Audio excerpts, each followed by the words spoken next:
Herkese merhaba. Bugün bu güzel çantanın anlatımını yapacağım. Videonun içinde saplar da dahil olmak üzere bütün aşamaları mevcut. Özellikle taban kısmı gerçekten çok tatlı, çok güzel oldu. Bunu suplu olarak da bu örneği kullanarak suplu olarak da yapabilirsiniz.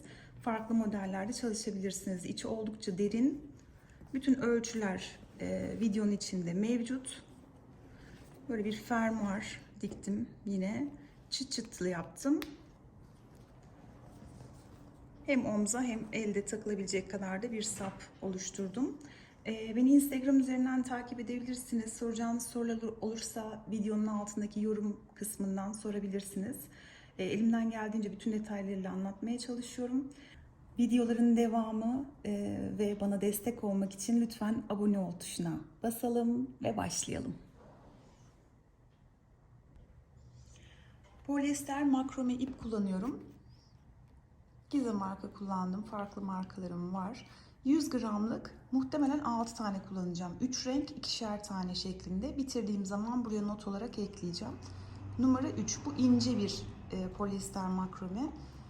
Örgünün daha güzel görünebilmesi için bunu tercih ettim. 2,5 milimetre tığ kullanıyorum. Bir tane de işaretleyici ilk birkaç sırada işimize yarayacak. Sihirli halka yaparak başlayalım. İpi şu şekilde tutuyoruz. Sihirli halkanın ortasına girip bir ilmek alıp zincir çekiyoruz. Bu şekli bozmadan tekrar içine girip ilmek alıyoruz ve ikisini birlikte çekiyoruz. Yani sık iğne. Bir, tekrar yaptım. 2, 3, 4, 5, 6 tane sık iğne oluşturuyorum. Sihirli halkayı biraz kapatıyorum. Normalde bu örgüyü dönerek öreceğiz ama ilk sırasını normal kapatacağım. Kaydırma yaparak. Yani ilk sık iğnenin şuradan baktığınızda şu zincirimiz, bu da ilk sık iğnemiz. İlk sık iğnenin içine giriyorum. İkili bir şekilde bir ilmek alıyorum.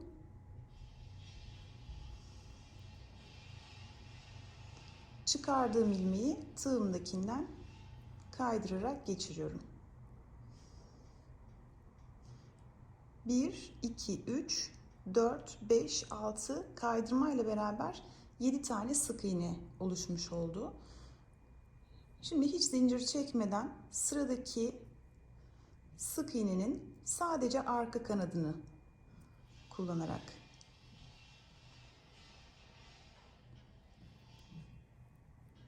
her sık iğneye 2 tane.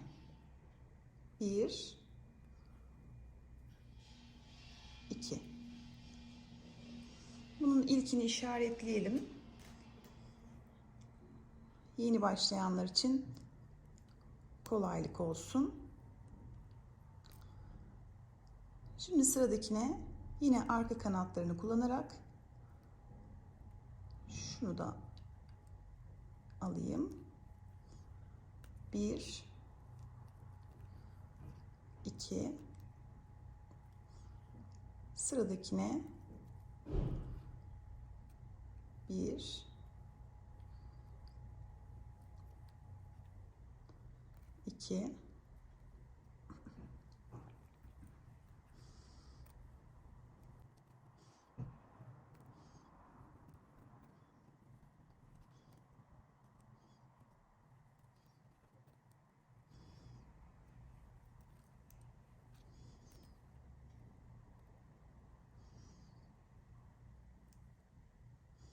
bu kaydırma yaptığımız noktaya da yine aynı şekilde 2 tane sık iğne yapıyoruz. Yani ilk sıranın sonunda şu anda toplam 14 tane sık iğne olması gerekiyor. 1, 2, 3, 4, 5, 6, 7, 8, 9, 10, 11, 12, 13, 14 tane. İşaretleyiciyi çıkartıyorum. Şimdi bir tek bir çift şeklinde yapacağız. İşaretleyicinin olduğu ilmeğe bir tane tek yapıp tekrar bunu takalım.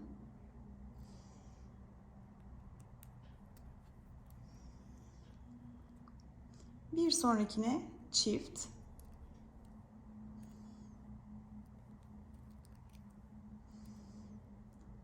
Bir sonrakine tek.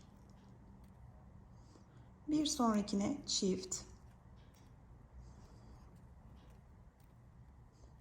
Tek. Çift.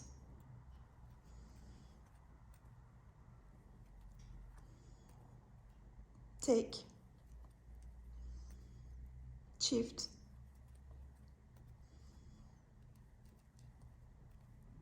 Tek. Çift.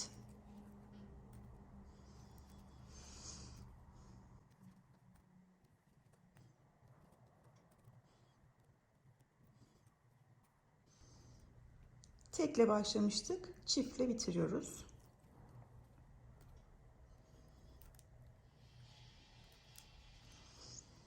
Bu sırayı bitirdiğinizde 21 tane sık iğneniz olması gerekiyor. Dördüncü sıramızda 2 tek bir çift şeklinde ilerleyeceğiz. 2 tane tekle başlayalım. 1, 2 tek. Birincisini yine işaretliyorum. Bu sıradan sonra gerek olmayacak zaten. 2 tek. Şimdi buna çift yapıyorum. Birisini yukarıdan normal yapıyorum. Doladım. İkincisini trabzan şeklinde yapacağım. Şöyle baktığınızda kendi ön kanadı bir altındaki yani ilk sıranın ilk sık iğnesinin ön kanadına giriş yapıyorum. Buradan bir ilmek alıyorum. 3 ilmeğim oldu. İkisini beraber çekiyorum.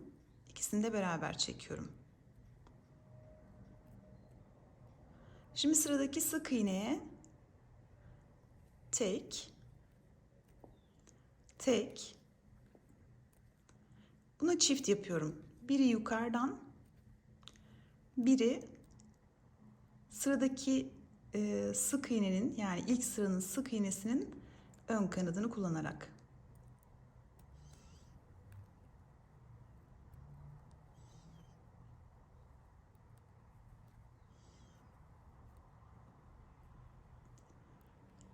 İki tane tek,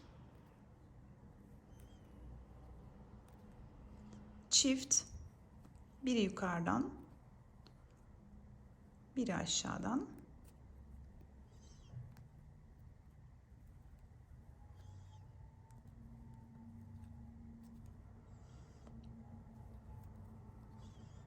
Tek, tek, çift,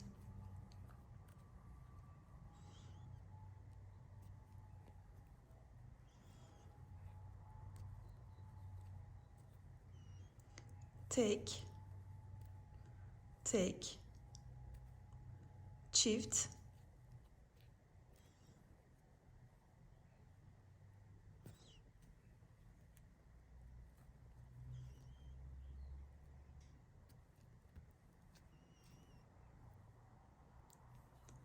tek, tek, çift,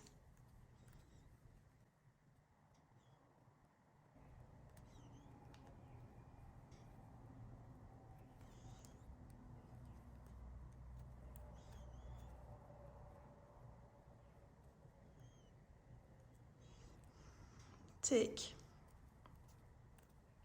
tek. Zaten tekle başlamıştık. Çiftle de bitiriyoruz.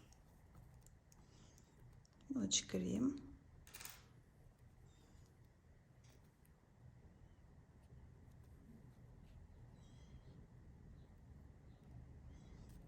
Bu da birleştirme yaptığımız noktaydı. 7. sık iğne diye saydığımız yerde.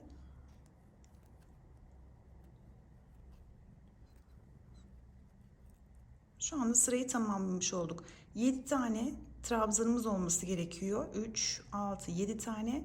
Toplamdaki sıra sayımızda 21'de en son, 7 tane de arttırdık. 28 tane sık iğneniz olması gerekiyor şu anda. Şimdi renk değiştireceğim için son ilmeği tekrar bırakıyorum ikili şekilde. Bir sonraki ipe geçeceğiz. Tığımda 2 tane ilmek varken beji birazcık arkadan çekiyorum. Yeni rengi şu şekilde tutup bu 2 ilmeği yeni renkle kapatıyorum. Beji de birazcık sıkıştırıyorum arkadan.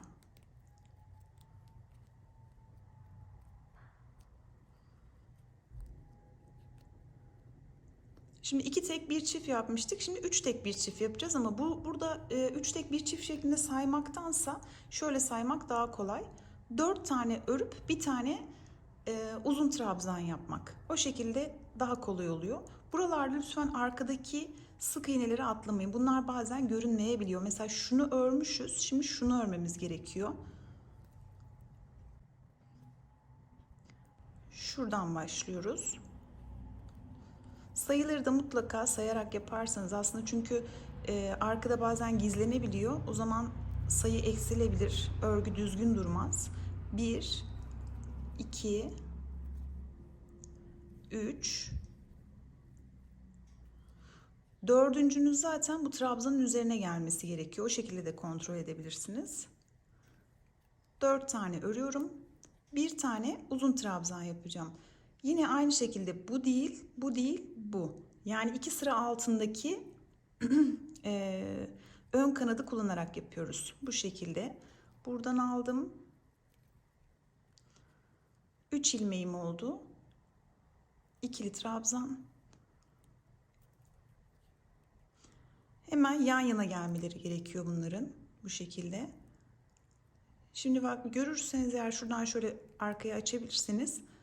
Bunu örmüşüz. Şunda sıra. Çünkü bakın normalde üzerini kapatıyor. İşte o yüzden dedim, hani bazen saklanabiliyorlar. Şuradan devam edeceğiz. 1, 2, 3 ve 4. Dördüncüye geldiğinizde tam uzun trabzanın üstünde olmanız gerekiyor. Doladım. Kendi sık iğnesi, bir altındaki, bir altındaki.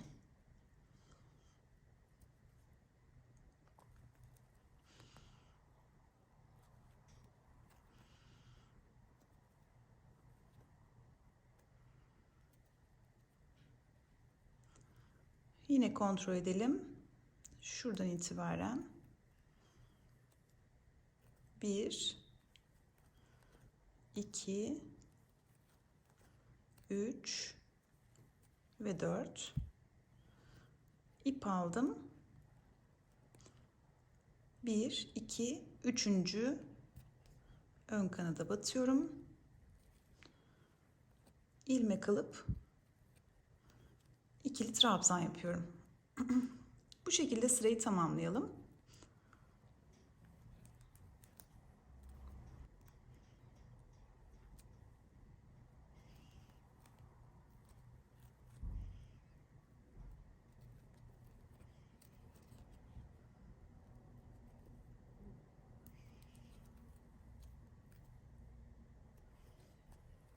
Sıra sonuna geldim.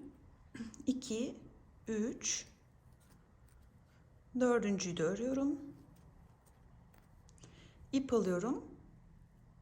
Diğerlerinde yaptığımız gibi burada da birleştirme yapıyorum.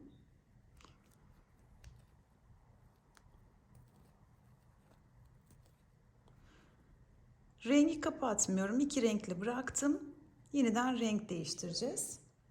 Kahverengi ipi aldım.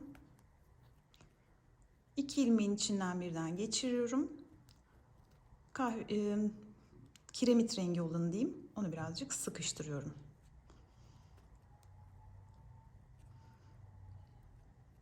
Şimdi bir öncekinde 4 örüp bir tane uzun yapıyorduk. Trabzan yapıyorduk. Şimdi 5 tane örüp yapacağız. Arkadan yine kontrol edelim.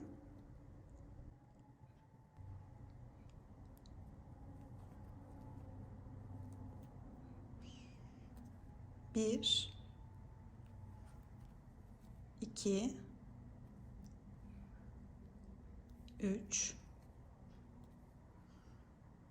4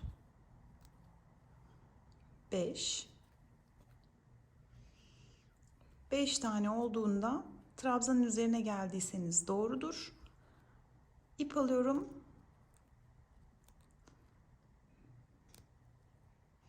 1 2 3.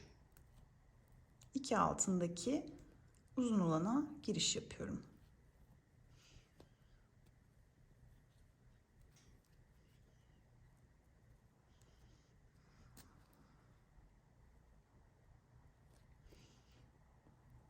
Bir,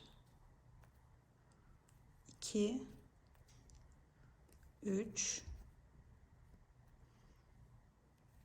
dört, beş. İp alıyorum.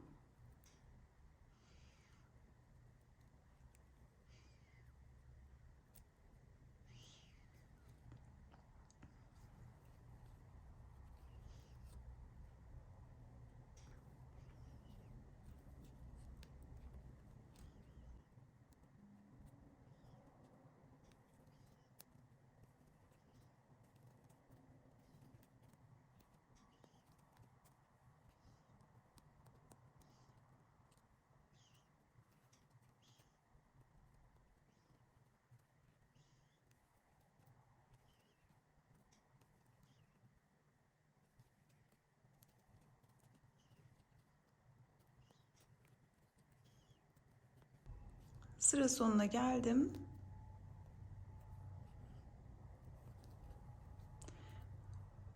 Son ilmeklerimi de örüyorum.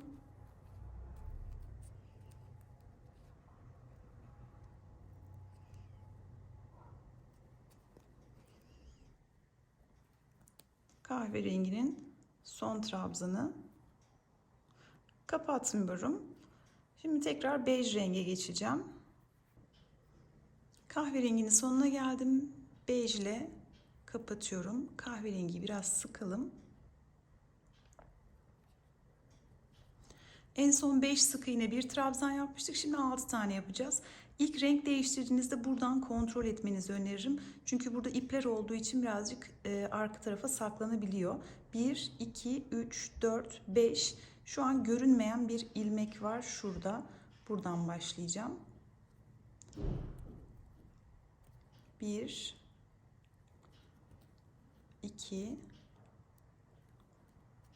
3, 4, 5 ve 6. İp alıyorum. Bu aşamadan sonra kolaylaşıyor. Çünkü 2 alt sıra dediğiniz yer tam olarak kendi rengine denk geliyor. Yani bej ise bej olan sıraya, kiremit ise kiremit olan sıraya da giriş yapacağız. Dolayısıyla şu anda giriş yapacağım yer burası.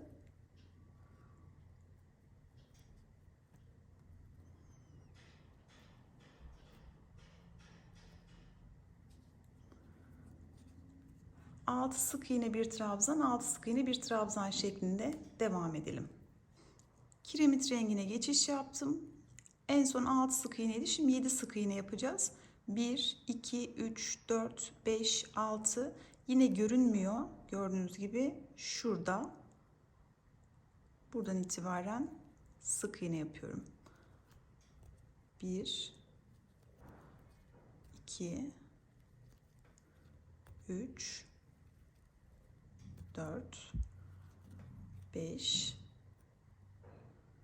6 ve 7. 2 alt sıra, yani kendi rengine, kiremitin olduğu yere, şuna giriş yapıp ikili trabzan oluşturalım.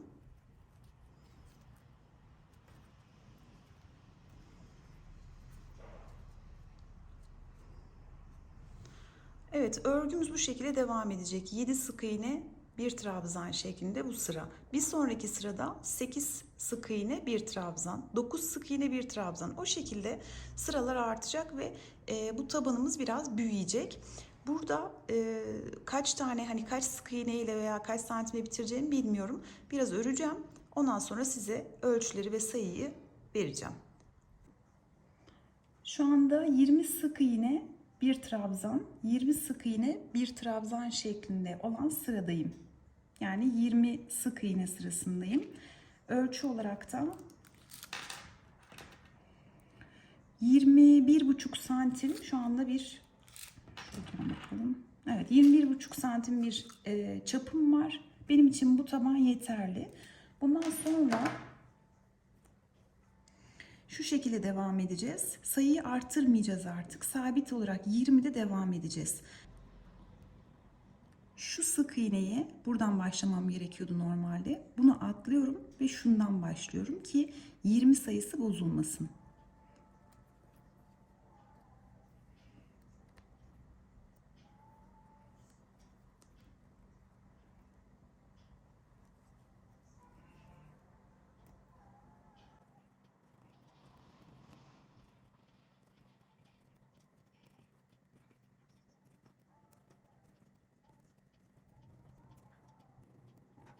Evet, 20. sık iğneyi yapıyorum ve tekrar trabzanı yapıyorum.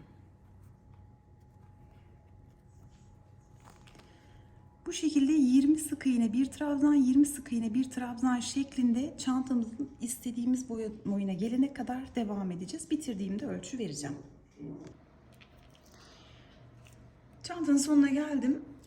Toplam 47 sıra daha ördüm. 20'li olan sırayı 47 sıra boyunca devam ettirdim. Bu şekilde. Ölçüsünü de vereyim. Yüksekliği 23 santim.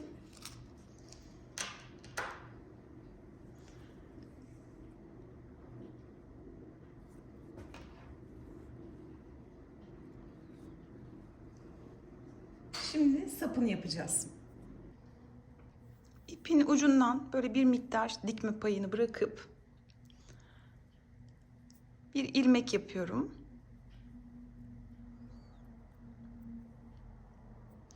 Kilitledim.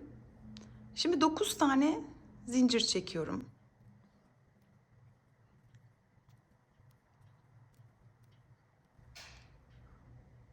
Birinci zincirin içine girip sık iğne yapıyorum. Buradan itibaren ters taraflarını kullanarak, şu iç kısımlarını kullanarak arkadaki boşlukları bir sıra sık iğne yapacağım.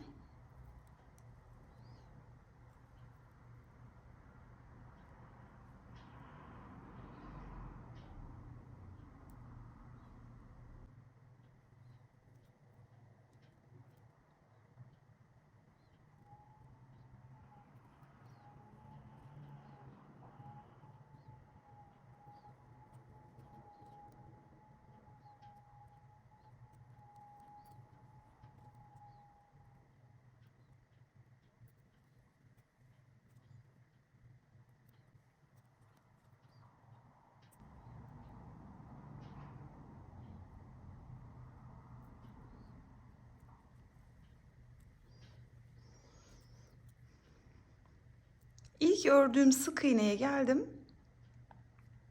Şimdi artık şunları kullanıyorum. Yani şöyle çevirelim. Bu örgünün, bakın şurası bir sık iğne. Biz bunları kullanacağız. Sol tarafındakini. Şöyle bir pi sembolü var. Onun sol tarafındakini kullanacağız. Şunu. Çevirelim.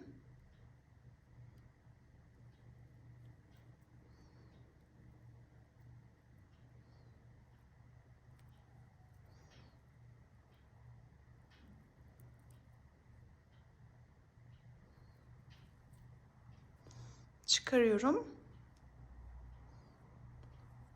Sık iğne yapıyorum. Bir sonraki şu.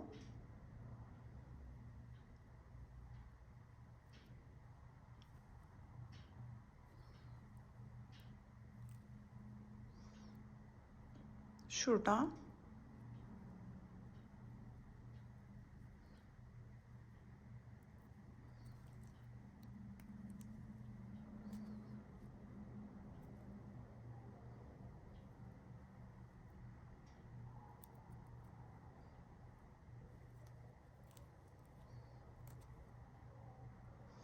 şöyle bir pi, şunu kullanıyoruz.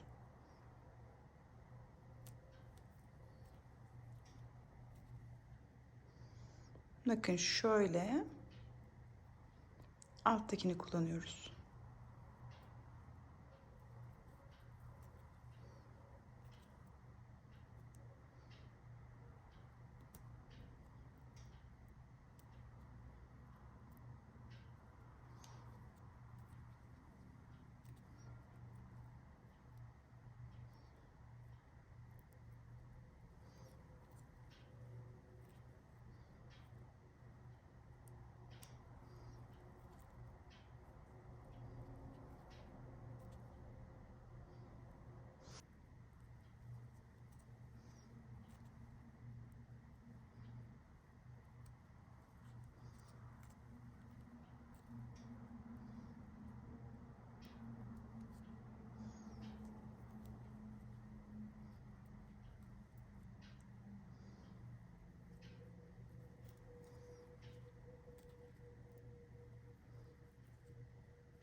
Şu anda çok daha görünür oldular.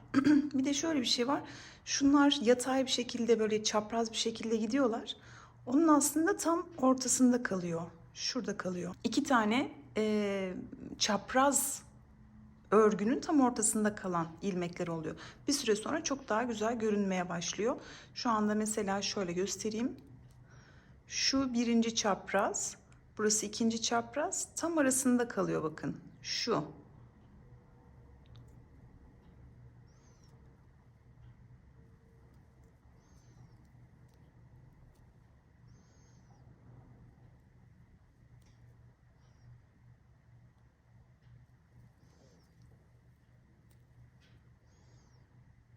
Bununla şunun tam ortasında kalıyor.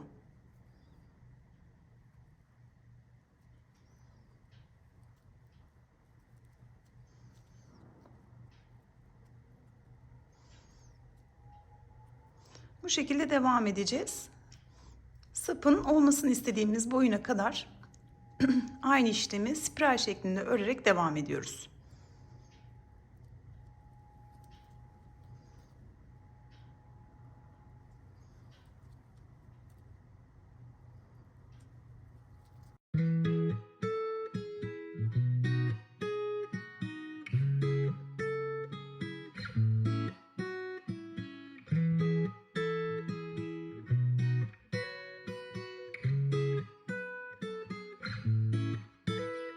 I've said this a million times. You're no good for me. I should say goodbye. But your voice is my lullaby.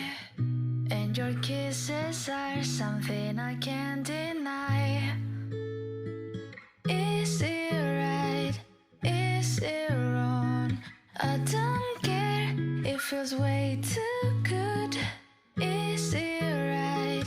Is it wrong? Your lips heal me when I feel blue.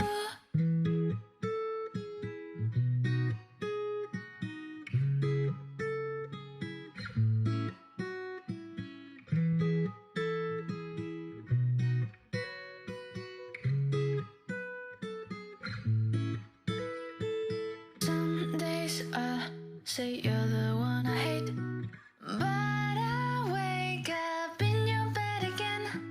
Some days I say I will run away, but